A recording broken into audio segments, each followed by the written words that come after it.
เข้าไปใกล้ๆลูกพ่อชื่ออะไรช่วยชดามนเสียแต่อายุ58 ปีตอนนี้มาเรื่องคดีพ่อใช่ไหมห่วงพ่อใช่ไหมค่ะ พ่อเสียไปตอนอายุเท่าไหร่58 ปี58 ปีกี่ปีมาแล้วที่จากไป3-4 ปี30 ปีพ่อตายไป30 ปีแล้วตายไปตอนอายุ58เป็นโรคอะไร โรคมะเร็งตับ มะเร็งตับพ่อดื่มหรือเปล่าก็มีบ้างค่ะมีบ้างหรือมีจริงมีค่ะมีแต่ไม่ถึงแต่ไม่เยอะอะค่ะไม่ได้เป็นคนเมาไม่ค่ะแค่นิดๆหน่อยๆตามเทศกาลแต่เป็นมะเร็งตับตอนนี้ท่านเทวดาเป็นห่วงพ่อตายไปด้วยความเจ็บปวดโรคร้ายโรคมะเร็งแล้วยังไงถ้าเบื่อว่าจะช่วยพ่อหรือเปล่าช่วยค่ะจะช่วยพ่อตอนนี้พ่ออยู่ภพภูมิไหนอย่างไรท่านเทวดาชื่ออีกทีดังๆช้าๆชื่อก่อนชดามนบุญช่วยนายช่วยค่ะนายช่วยชดามนค่ะตายด้วยโรคอะไรกันเล่านะมะเร็งตับตายไปกี่ปีแล้วครับตายไป30 ปีตอนตายอายุ58 ปีเช็คก่อนนะท่านเอ๋ย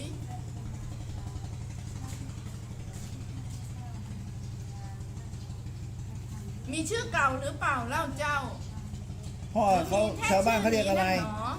มีชื่อนี้ชื่อเดียวน ายช่วยเหรอเรียกอยู่นายช่วยอย่างเดียวก่อนตายทำบุญบ้างหรือเปล่าทำบุญตามการค่ะทำอาชีพอะไรกันเล่าเอ่ยทำไร่ทำนาค่ะเขาเคยฆ่าควายบ้างหรือเปล่าคงจะมีมั่งทำไมเล่าเห็นเป็นควายแหละท่านเอ๋ย เป็นควายแล้วสิเลยพ่อเป็นควายไปแล้วทำควายทำนาหรือเปล่าเล่าใช่ค่ะเห็นเจ้าเป็นควายโดนเขาไถเดินไถอยู่ทั้งวันทั้งคืนหนาเป็นควายแล้วสิคราเป็นควายถึกหนาแล้วท่านเอ๋ยพ่อเป็นควายไปแล้วช่วยไม่ได้แล้วก็ต้องรอควายตายไปก่อนน่ะท่านเอ๋ยเอายังไงกันเล่าเป็นควายเท่าถึกหนอแล้วสิท่านควายแก่แล้วใช่ไหมครับควายอายุเท่าไหร่วะปกตินั่นกันเพราะเขานั้นเคยทำเช่นนั้นแลนี่แหละเนาะคือเป็นกรรมแล้วแหละท่านเป็นควายนั้นแล้วสิเอ๋ยท่านเอ๋ยหนอควายน่าจะอายุประมาณ30 ปีครับควายมีอายุไขประมาณ30 ปีก็ใกล้จะแก่ตายแล้วใช่ไหมควายตัวนี้เคยตายไปรอบหนึ่งแล้วท่านเอ๋ยมาเกิดอีกเลยตอนนี้นั่นแหละนะเป็นควายถึกเริ่มแก่ชราแหละครานั่นแหละนะอีกชาติอีกนั่นเอ๋ยโอ้เป็นควาย2 ชาติแล้วนะแล้วจะทำไงให้พ้นจากการเป็นควายได้เลยน้ำตาไหลโรยลินเหนื่อยจนสิ้นจะขาดใจแล้วสินะกรรมอะไรฉันหนอเคยทำมาทำไมหนาต้องมาเป็นเช่นนี้เอ่ย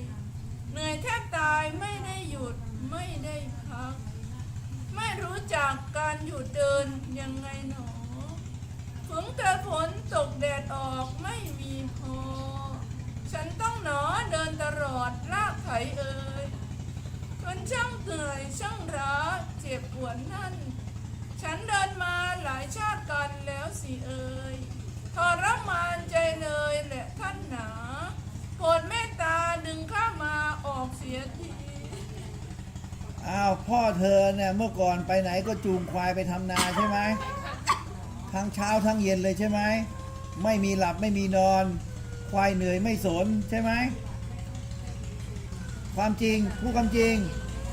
ไม่มีพักไม่มีผ่อนทรมานอย่างเดียวเพราะสมัยก่อนใช้ควายทำนาอย่างเดียวค่ะเชื่อเขาเรียกว่านึกว่าควายไม่มีหัวใจควายก็มีหัวใจเหมือนกันไม่ใช่จะเลี้ยงเอาแต่แรงอย่างเดียวพ่อเธอเลี้ยงควายมาตั้งแต่เด็กเลยหรือเปล่าใช่ค่ะเขาอยู่กับควายมาตั้งแต่เด็กเลยเพราะที่บ้านใช้ควายทำไร่ทำนามีกี่ตัว ตัวเดียว เยอะค่ะเป็นข้อค่ะสมัยก่อน เป็นคอกเลยใช้ทุกตัว ค่ะ อ้าวพ่ออ้าวควายช่วยพ่อเธอ2 ชาติแล้วอ้าว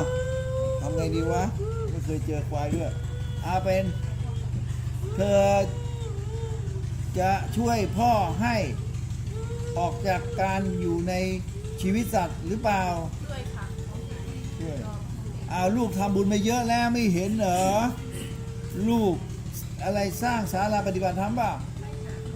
าแล้วบุญไม่ถึงพ่อเหรอไหนพูดก่อนเลย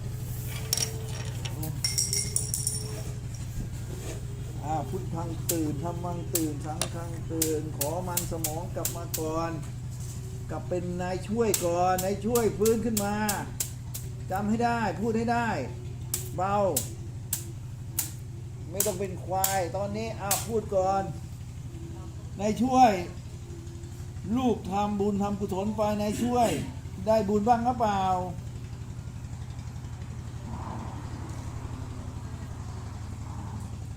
หรือว่าไม่มีกรรมพ่อเขาทรมานสัตว์เหมือนกันใช่ไหมถ้าพูดความเป็นจริง น่าจะทำนาคง เอาแบบไถกันทั้งวันทั้งคืน น่าจะคงไม่ทั้งวันทั้งคืนเดี๋ยวเขาก็ทำนาทำอย่างวันหน้าทำนา แต่ว่ารุนแรงกว่าชาวบ้านหน่อยใช่ไหม ก็เหมือนทั่วไปค่ะ คนทั่วไป ค่ะ โอ้ยพวกชาวนาไม่ตายกันหมดเลยไปใช้ควาย แต่ว่าเขาใช้แบบมีเมตตากับใช้แบบไม่มีเมตตาใช่ไหม ค่ะพ่อเขาเป็นคนใจดีค่ะหนูเป็นคนใจเข้าใจเมตตา มีเมตตาใจดี แต่ว่าเห็นมันเดินได้มันไม่บ่นมันไม่พูดก็เลยไถกันทั้งวันทั้งคืน ใช่ไหมนายช่วยพูดความจริงใช่ไหมไม่เห็นใจเลยว่ามันควรจะพักบ้าง มันควรจะอยู่กับครอบครัวมันบ้างได้เอนบ้างได้กินบ้าง เช้าเอาเลย อยากให้จิตทันใจ อยากได้ทันใจ อยากให้ พอมันเดินไปช้าหน่อยก็ตีมันใช่ไหมนายช่วยเสร็จเลยตอนนี้นายช่วยก็ไปอยู่ในนาตลอดเลยใช่ไหมขายทั้งวันทั้งคืนเวียนกรรมบางทีควายมันช้านี่มันไม่ใช่ว่ามันอยากจะกู้แต่มันเจ็บแข้งเจ็บขาบ้าง ใช่เปล่ามันเหนื่อยมันล้าบ้าง มันหิวน้ำบ้าง อาจจะเป็นได้ค่ะเพราะพ่อหนูบางคนบางทีโมโหเป็นคนโมโห พ่อเธอเป็นคนขี้โมโหเหรอต้องได้ดังใจ เป็นบางครั้ง ใช่ไหมนายช่วย ใช้อารมณ์กับควายใช่ไหมไม่ได้มีเมตตาเลย เห็นมันเป็นวัวเป็นควายตีอย่างเดียว ให้ได้งานตามที่ต้องการใช่ไหมนี่เวรกรรมตามในช่วยเลย คืออยู่ด้วยกันได้คนกับควายแต่มีเมตตากัน ไม่ได้เห็นมันตัวใหญ่ แล้วก็จะไม่ต้องหลับไม่ต้องนอน ไม่มีน้ำใจกับมันเลยใช่ไหมทุกความจริงให้ช่วย นี่เลยเวรกรรมมันคงสาบในช่วยไว้ตายไปก็ขอให้ช่วยมันเราเป็นควายดูบ้าง ว่ามันเหนื่อยขนาดไหน ใช่เปล่ามันสาบไปเลยใช่ไหมกูจะพักหน่อยก็ไม่ได้ น้ำก็ไม่ให้กิน จะเอนจะหลับไม่ได้ เล่นน้ำก็ไม่ได้ มีแฟนก็ไม่ได้อีกสวยเลยในช่วย ตามนี้พวกนี้เลยเวลาเขาใช้งานเขาใช้แบบ ไม่ยับยั้งหรอก ใช่ไหม หน้านาคงอยากจะเล่นให้ เพราะต้องได้งานตามที่คาดหวังไว้ไงเดี๋ยวอายเพื่อนเฮ้ยทำอะไรว่างานไม่ออกเลย ตีควายด้วยเปล่า ตีอีกเสร็จเลย ขอเชิญ ผู้เชี่ยวชาญด้านควายทั้งหลายดูไว้ คุณจะต้องเจอแน่ถ้าคุณ พ่อคะอย่างนี้ถ้าชาวไร่ชาวนาสมัยก่อนใช้ควายก็ต้องดูแบบนี้กันหมดเลย ก็เมื่อก่อนก็อยู่ที่จิตใจบางคนก็อยู่กับควายแต่เขารักควายไงเขาให้น้ำให้ท่าไอ้ทุยเขาคุยกันเป็นเพื่อนควายมันก็มีความสุขไงเข้าใจป่ะแต่นี่มันไม่ได้คุยเป็นเพื่อนมันคุยเป็นทาสใช่ไหมไม่มีสิทธิ์อะไรทั้งสิ้นเช้ามาลุยคนเวลาอยู่กับสัตว์ถ้าเห็นว่าเขาเป็นเพื่อนเป็นมิตรมีน้ำใจมันก็ต้องเฮ้ยมันเหนื่อยแล้วเองนั่งก่อนว่าไอ้ทุย อย่าพึ่งไป เดี๋ยวรอสักพักหนึ่งให้น้ำให้ท่าให้หญ้าให้มันกินดีหน่อย นี่กินก็ไม่ให้กินใช่ไหมตามควร ถึงเวลา ไม่ถึงเวลากินอย่ากิน มันจะแอบไปกินข้างทางไม่ได้เห็นไหมน้ำใจควายมันไม่ได้มีอาหารแบบว่าไม่ได้กินอาหารเหมือนชาวบ้าน เที่ยงเป้งกิน หรือว่า7 โมงเช้ากิน5 โมงเย็นกิน ควายมันก็อยู่ที่มันไม่หิวมันก็ไปกิน มันหิวมันเจอหญ้ามันก็กินใช่ไหมเลี้ยวไปปั๊บเลี้ยวไปกินข้างคันนาหน่อยไม่ได้เลยใช่ไหมกระชากตี ค่ะเพราะตัวพ่อเองบางทีก็ทำงานจนลืมกินข้าว เอาตัวมันที่ตั้งได้ยังไง มันคนเขาหิว ควายมันจะมีแรงนู่นก็ต้องกินนะเด็กแต่ว่าไม่ได้ใช่ไหมเวลางานต้องทำงานใช่ไหมอ๋อใช้ควายเป็นทาสนายช่วยเลยเสร็จเลยกลายเป็นควาย ตามนี้ เข็ดได้ยัง เห็นควายแล้วก็หนีเลยอ้าวพวกเธอโตมากับควายใช่ไหม รุ่นพวกหนูไม่ค่อยมีแล้วค่ะ ก็เห็นควายมาตั้งแต่เกิดใช่ไหม กับเด็กเห็นเคยเห็นพ่อ แล้วพ่อเขาก็ขุกอยู่กับควายนั่นแหละ มันเริ่มเบาบางแล้วค่ะเพราะพวกหนูตอนที่หนูอยู่ประถมนี่ก็เริ่มจะไม่มีควายแล้ว เริ่มไม่มีควายแล้ว คงจะมาตั้งแต่พ่ออยู่กับปู่กับ แต่สมัยพ่อเธอมันเป็นสมัยที่ควายมีอิทธิพลมากใช่ไหมพอละไปได้เลยนายช่วย พูดรู้เรื่องหรือเปล่า ให้ลูกบวชให้กี่วัน 30 วันครับ นายช่วยให้ลูกคนไหนจะบวชลูกจะถือศีลบวชให้30 วัน เอาอะไรอีก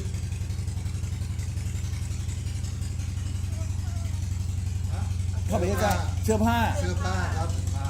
เสื้อแบบไหน ชุดขาวครับ ชุดขาว ชุดขาว ไม่ทำนาแล้วเหรอ ไม่ทำแล้วค่ะ ไม่เอาแล้วใช่ไหมเนี่ยทำพวกเนี้ยทำไปก็ตายเปล่าๆก็ไม่มีอะไรหรอก ไม่ได้อะไรไป ดีนะที่เป็นรถ ถ้าเป็นควายก็ต้องทรมานมันอีก แล้วเวลาลูกมันออกมาเอาไปขายป่ะ ขายอีก เอามันไม่ได้รักกันจริงนี่หว่า มันเอาประโยชน์กับควายอย่างเดียวเลยใช่ไหม พ่อขายควายเลยร้องไห้เลยอยู่กับพ่อ ฮะ อยู่กับพ่อเป็นที่สามคนโต เนี่ยเหรอ แล้วมันแก่หน่อยแทนที่จะเลี้ยงมันไว้เป็นเพื่อน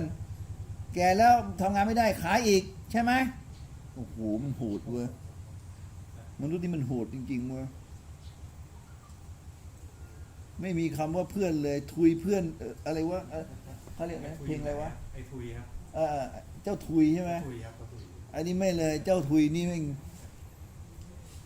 เป็นผลประโยชน์หมดเลย ค่ะแถวบ้านเขาจะเป็นแบบนี้ก็คือขายเลยซื้อมาขาย พอหมดแรงปั๊บขายกินเลย ก็ เหมาไปเลยล่ะ ค่ะก็ไม่ถึงกับหมดแรงก็คือถ้ามี ส่งควายไปเชือดอีก นั่นไง โหน้ำใจมนุษย์ ปล่อยสัตว์ปล่อยเลยปล่อยสัตว์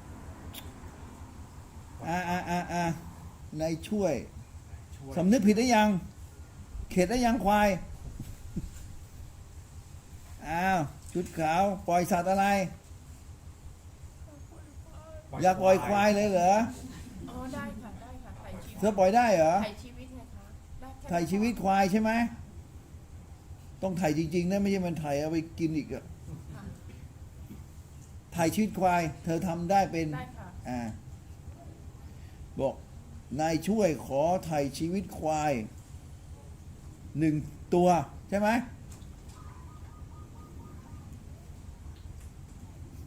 เธอต้องไปดูดีๆไม่แค่ถ่ายชีวิตมันเอาไปลงเชือดอีก ก็เดี๋ยวถ่ายออกมาเดี๋ยวก็ให้คนเอาไปให้คนเลี้ยงค่ะให้เขาเลี้ยงอย่าง มันมีวัดที่ไหนเขาเลี้ยงควายปะหรืออะไรที่ไหนเขาเลี้ยงควาย มันไม่ได้มีคนเลี้ยงไปนะคะ ต้องไปฝากชาวบ้านที่มันดีจริงๆนะ ไปเลี้ยงจริงๆค่ะ มูลนิธิคนตาบอดอันเนี้ยถ้าถ่ายมาแล้วไปให้มูลนิธิเขาจะเอาไปให้คนตาบอดเลี้ยงต่อ เลี้ยงตาบอดเลี้ยงต่อ ใช่แล้วไม่มีสิทธิ์ขายไม่มีสินค้า ถ้าออกลูกออกมาก็ต้อง ไม่รู้อะ ต้องส่งต่ออะไรประมาณนี้ อันเนี้ยชัวร์ครับ100%ครับ ไปเช็คให้ดีนะ ไม่ใช่เขาเอาไป คุณ เอาไป เขาจะ เชือ ให้ ด คน กิน ตา อี บ ก อดไปเลี้ยงนะฮะหลวงพ่อ ถ่ายชีวิตควาย1 ตัวเสื้อผ้าแล้วสังฆทาน1 ชุด ใช่ไหมเอาอะไรอีกก็เปล่า ข้าว เสื้อผ้า กินข้าว อ้าวอาหารครับอาหาร กินข้าวอ๋อกินอะไรบอกมาเลย กินแกงไก่แกงปลา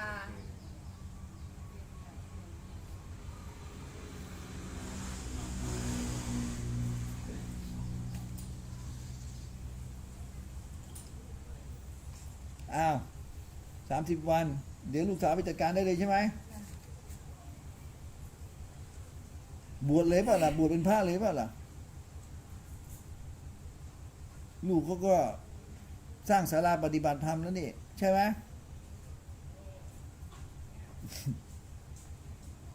ชุดขาวอย่างเดียวตามนี้แล้วกัน จบนายช่วย หลวงพ่อก็ถามพี่สาวคนโตอีกคนได้ไหมคะ ใครล่ะ พี่สาวคนโตสุดเลยค่ะ พี่สาวครับ พี่สาวเขาเกิด แล้วใครจะไปถือศีลให้เขา พี่คนนี้ค่ะเขาถือได้ต่อ2 คน เธอถือศีลให้เขาเหรอนายช่วยไปได้แล้ว ให้มีโอกาสไปเปลี่ยนภพภูมิตามนี้เข็ดเรื่องควายสาธุไป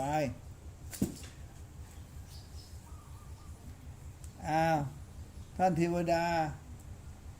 เขาอยากจะรู้ว่าพี่สาว พี่สาว ชื่ออะไร หญิงแสนสวยสดามนค่ะ แสนสวย ค่ะ แสนสวยตายตอนอายุเท่าไหร่ 6 เดือนค่ะ 6 เดือน ค่ะ ยังไม่ได้เห็นหน้ากับพวกเธอเลยใช่ไหม ยังค่ะ เป็นลูกคนโต แสนสวยตายตอนอายุ6 เดือน ตายไปกี่สิบปีแล้ว ประมาณ60 ปีค่ะ 60 ปีตายตอนเด็กตอนอายุ6 เดือน ณ เวลานี้กลับมาเกิดเป็นใคร หรือยังอยู่ภพภูมิไหน ท่านเทวดา ทำไมอีกทีนะท่านเอ๋ยเป็นเด็กหญิงเลยนั่นใช่ไหม ใช่ค่ะ ตายไปนานแล้วใช่ไหมเล่า 60 ปีแล้วค่ะ ชื่อแสงเดือนหรือกระไร แสนสวยค่ะ เปลี่ยนไปแล้วท่านเอ๋ยไปเกิดใหม่เลยแล้วสินะ เป็นแสงเดือนแล้วสิครานั่นน่ะหนาที่ข้าเอ่ยออกไป ไปเกิดแล้วไม่ต้องไปยุ่งกับเขาแล้วตามนี้ ตอนนี้7 ขวบแล้วท่านเอ๋ย 7 ขวบแล้ว ผมสูงผมยาวด้วยละเอ๋ย จังหวัดอะไรที่อยู่ เอาขนาดนั้นเลยหรือท่านเอ๋ยบ้านเลขที่เลยหรือเปล่าหนา ถ้าได้ก็ดี ถ้าไม่ได้ก็ไม่เป็นไร เผื่อจะ เกิด ได้ ที่ดีอยู่คราบ้านเขาหนา2 ชั้นแหละท่านเอ๋ย เหรอ น่าจะอยู่นครสวรรค์นั่น เห็นเขานั้นมีความสุขดีเอ๋ย โชคดีอธิษฐานเผื่อได้ไปเจอกันตามนี้ รายละเอียดไม่เอาแล้ว ขอบพระคุณท่านเทวดาสำหรับกรณีนี้จบรายที่ 3 มาลินครับมาลิน ดอกไม้ไม่ต้องเอามาครับ มาลินครับ